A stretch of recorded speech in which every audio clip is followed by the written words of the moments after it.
Hey everybody, how's it going? I'm Eric. And I'm Ty. And we are Shantottocast. And we have a spoiler. Yeah, we've got another spoiler card. We're so excited we're not ending the podcast today. Yeah, it's great. I mean, but don't worry, we'll have a reason next time, and it's a good one. So, Ty, who's going to tackle the very initial details here? Well, before we tackle the details, I think we should thank RB once again. As always, yes. Who was very kind to reach out to us. We're very happy to do this. Always excited for this. Always like the thing I'm looking forward to most sets now. And like whenever we're playing in a tournament, whenever I see someone using our spoiler cards, this has been happening with Axis a lot. I'm just like, yes, that's what I love to see. We're in it, boys. But yeah, so now I think we can go into the details. Okay. So should we just pop it up onto the screen in 5, 4, 3? There's no need for a 1. countdown, Yeah. Ty. It's pointless. It's already on the screen. It's already there. Gosh darn it. Anyway, so here is Scott, a 3-drop fire forward from Category 2. He is job Prince. When Scott enters the field or is put from the field into the break zone, choose one forward. It gains plus 3,000 power until end of turn. Damage 3, when Scott is put from the field into the break zone, draw 2 cards. So it's a good card. I like it. It's solid. For a common, it's very nice. Especially, this will be fun in draft. Oh yeah, draft in any kind of sealed format, honestly.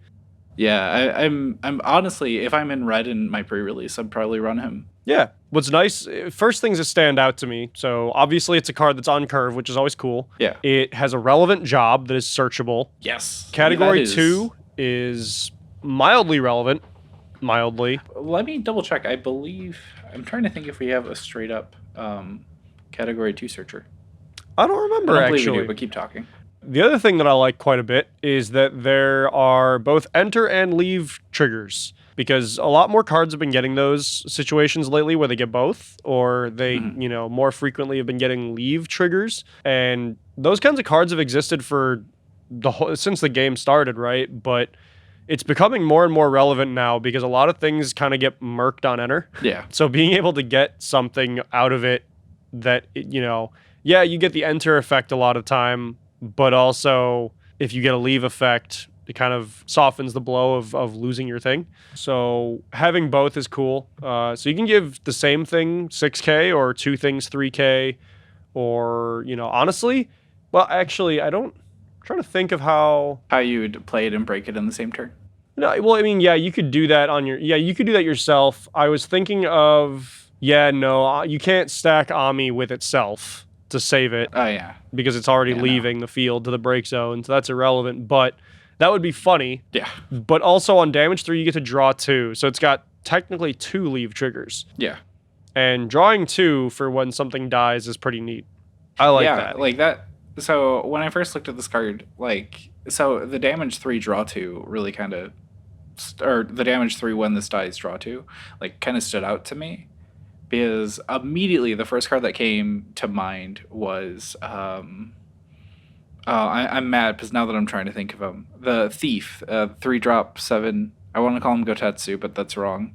Gutsco? Gutsco, that's it. So when I saw Scott, I immediately thought of Gutsco. And Gutsco's 7, it's same body, basically. Harder to search out because he's Thief and we don't have any Thief synergies. But the thing that strikes me about Gutsco versus Scott is that Gutsco needs to enter the field and attack before you're essentially drawing 2 when he dies. And kind of the issue with it is that there's a lot of ways around it. On top of that, the cards that are exiled are public knowledge. They kind of know what you're adding.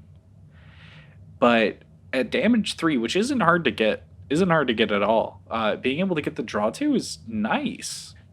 This really helps you if you're in kind of a blocker situation. You block with Scott, give something 3K, and then draw 2. That's solid. Yeah, definitely. Well, it's a job Prince, so you can put that in Knights because you have searching right there in Knights with Sarah. Mm-hmm. Or is it Sarah, Ovelia, and one other one that are all... I forget which one does what. I haven't played Knights in a long time.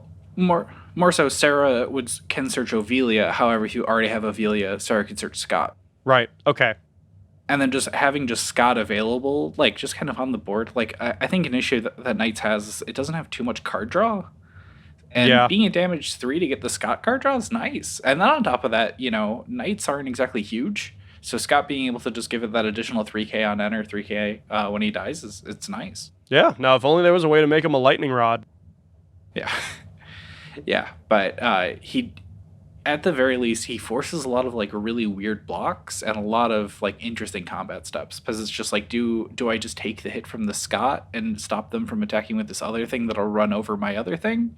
Or do I block him and then I have to deal with something even bigger next? Like if you have two 7Ks out, Scott being one of them, like dealing with two 7Ks is a little rough, but dealing with a 7K and then a 10K right afterwards, like you're going to kind of lose that trade. Even him entering the field is a deterrent Yeah. because he can make himself 10k, and so you can play him as the only forward, and it's like, all right, cool. Who wants to swing into a 10k? Come on. Well, it is until end of turn. Well, no, but I'm just saying, like, for a turn, it's a deterrent. Well, until the end of your turn. So if he enters, well, you're playing him on your turn, I assume. True. You True. dingus. Cut that part out. Cut. Anyway, but yeah, so Scott, in standard, he has ways to search him. He could be an interesting combat trick, but I'm really looking forward to playing him in pre-release and sealed and draft. Because he's just like, he's a 1-card combat trick. And he draws you 2 at damage 3, which once again isn't hard to hit. Like, that's not bad. Yeah, I can see myself running this in a mono fire deck. Yeah, same. All right, well. That's our card. Comment down below what you think of it. If there's any hidden synergies that we missed, let us know. And yeah, anything else? Think that's about it. Cool. All right, thanks again for tuning in. We're going to have other episodes coming down the pipeline. They're on their way. And I don't think we have any events that we're planning on casting anytime soon. So, Not that I'm aware of, but always keep your eyes out for Fix It Fridays. Seeing as a new set is coming, we like to do those before and after new sets sometimes. So, yeah, keep your eyes peeled for those announcements. Yeah, that sounds good. Yeah, we'll definitely have to get something going, especially with all the interesting Opus 17 cards like Scott. Yeah, for sure. All right, cool. All right, have a good one.